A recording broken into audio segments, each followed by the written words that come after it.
Halo teman-teman, perkenalkan nama saya Hanifal Ulama. Pada kesempatan video kali ini saya akan membahas tentang wawasan Nusantara. Pada kesempatan video kali ini berkaitan dengan penugasan ulangan akhir semester saya, yaitu mata kuliah Pendidikan Pancasila dan Kewarganegaraan dengan dosen pengampu yaitu Ibu Fitrah Mulyanti. Saya berasal dari Prodi Manajemen, berkuliah di Universitas Pancasakti Bekasi. Baik, langsung saja teman-teman, kita ke pokok pembahasannya. Yang pertama ada mengenai pengertian. Wawasan Nusantara adalah cara pandang dan sikap bangsa Indonesia mengenai diri dan bentuk biografinya berdasarkan Pancasila UUD 1945. Nilai-nilai Pancasila yang mendasari pengembangan wawasan nasional adalah: 1. Penerapan hak asasi manusia atau HAM. 2. Mengutamakan kepentingan masyarakat daripada individu dan golongan. Yang ketiga, pengambilan keputusan berdasarkan musyawarah untuk mufakat. Tujuan wawasan Nusantara terdiri dari dua, yaitu 1. Tujuan nasional berdasarkan dapat dilihat dalam pembukaan UUD 1945. Yang kedua, ada tujuan ke dalam adalah mewujudkan kesatuan segenap aspek kehidupan baik alamiah maupun sosial. Yang ketiga, ada landasan wawasan Nusantara, yaitu sebagai landasan wawasan Nusantara dalam paradigma nasional dapat dilihat dari stratifikasinya sebagai berikut, yaitu sebagai landasan ideal Pancasila sebagai falsafah Indonesia bangsa dan dasar negara, berkedudukan sebagai landasan ideal daripada wawasan Nusantara. Lalu ada landasan konstitusional UUD 1945 yang merupakan landasan konstitusi dasar negara yang menjadi pedoman pokok dalam kehidupan berbangsa dan bernegara. Yang ketiga adalah landasan visional. Landasan visional atau tujuan nasional wawasan Nusantara sebagai wawasan nasional. Lalu landasan konsepsional, yaitu merupakan kondisi dinamis yang berisi keuletan dan ketangguhan. Lalu ada landasan operasional, bisa disebut dengan GBHN, adalah sebagai landasan wawasan operasional dalam wawasan Nusantara. Lalu apa itu fungsi wawasan Nusantara itu sendiri? Fungsi wawasan Nusantara terbagi menjadi 4 bagian, antara lain: 1. Wawasan Nusantara sebagai pembangunan mempunyai cakupan kesatuan politik, ekonomi, sosial, dan ekonomi. Lalu yang kedua ada wawasan Nusantara sebagai wawasan pertahanan dan keamanan negara, merupakan pandangan geopolitik Indonesia.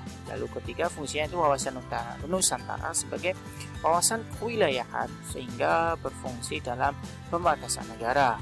Keempat, wawasan Nusantara sebagai konsepsi ketahanan nasional. Lalu apa itu paham wawasan Nusantara?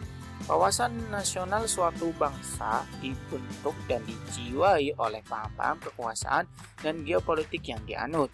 Beberapa teori atau paham kekuasaan dan geopolitik yang dianut, yaitu ada paham-paham kekuasaan dibagi menjadi 6, yaitu ada paham Machiavelli. Machiavelli lebih cenderung menghalalkan kekuasaan yang otoriter. Raja adalah raja yang absolut, atau tiran atau pemerintahan yang otoriter, atau bisa disebut dengan diktator. Lalu ada paham kaisar atau ada paham Kaisar Napoleon Bonaparte. Napoleon menegaskan bahwa kekuasaan politik harus didukung oleh kekuatan ekonomi, atau ingat bahwa jatuhnya pemberian Orde Baru akibat krisis moneter dan ujungnya menjadi krisis ekonomi. Lalu ada paham Jenderal Clausewitz, karena Clausewitz seorang tentara, tidak heran bahwa dalilnya tidak lepas dari perang. Adapun dalilnya bahwa perang adalah kelanjutan politik. Dengan cara lain, Clausewitz menghalalkan perang untuk mencapai tujuan politik. Lalu ada paham Feuerbach dan Hegel. Jadi Feuerbach dan Hegel melahirkan paham liberalisme yang ujungnya melahirkan kolonisme. Lalu ada paham Lenin. Paham Lenin melahirkan komunisme yang berpangkat dari kelompok atau komunal yang mementingkan kelompok atau negara sebaliknya. Paham liberalis lahir dari individualisme, di mana negara tidak boleh mencampuri urusan pribadi atau warga. Lalu ada paham Wilson dan Sidney. Karena politik dianggap kotor, maka kedua tokoh tersebut menghendaki agar berpolitik itu harus santun atau politik harus berbudaya. Menurut paham Wilson dan Sidney. Lalu ada teori geopolitik. Secara harfiah, secara geopolitik adalah geo berasal dari geografi dan politik artinya pemerintahan. Jadi geopolitik adalah cara penyelenggaraan suatu pemerintahan yang disesuaikan atau ditentukan oleh kondisi atau konfigurasi geografinya. Contohnya, NKRI memiliki negara kesatuan karena kondisi atau konfigurasi geografisnya yang berupa tanah yang banyak atau pulau-pulau yang tersebar banyak di seluruh wilayah Indonesia. Lalu ada wawasan nasional di Indonesia. Ada satu yang pertama adalah ada falsafah Pancasila. Nilai-nilai Pancasila mendasari pengembangan wawasan nasional. Nilai-nilai tersebut adalah penerapan hak asasi manusia atau HAM. Yang kedua ada aspek kewilayahan Nusantara. Pengaruh geografi merupakan suatu fenomena yang perlu diperhitungkan. Indonesia kaya akan aneka sumber daya alam atau SDA dan suku bangsa. Yang ketiga ada aspek sosial budaya. Indonesia terdiri atas ratusan suku bangsa yang masing-masing memiliki adat istiadat, bahasa, agama, dan kepercayaan yang berbeda-beda.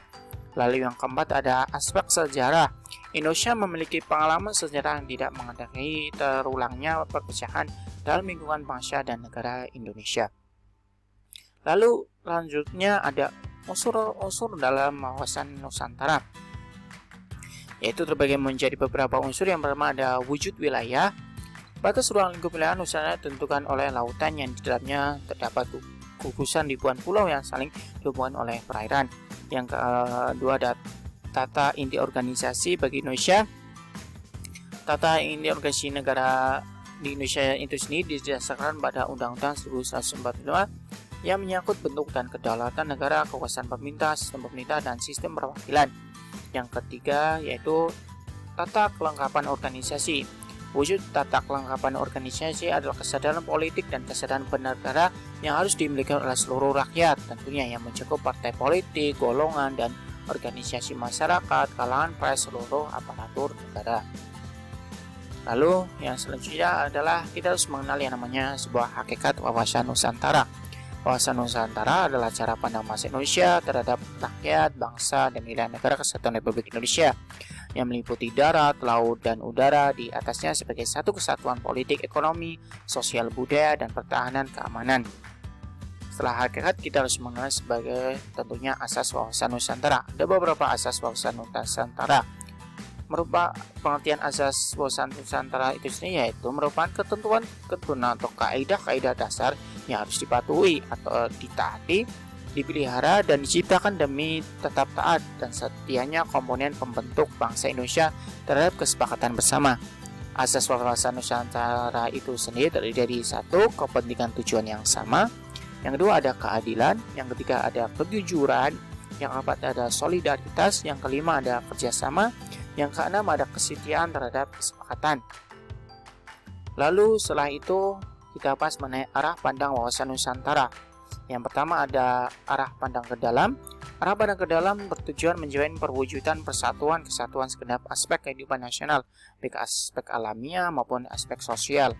Yang kedua ada arah pandang keluar. Arah pandang keluar ditujukan demi terjaminnya kepentingan nasional dalam dunia serba berubah maupun kehidupan dalam negeri serta dalam melaksanakan ketertiban dunia berdasarkan kemerdekaan, perdamaian abadi, dan keadilan sosial sedangkan bekerjasama dalam sikap saling hormat menghormati.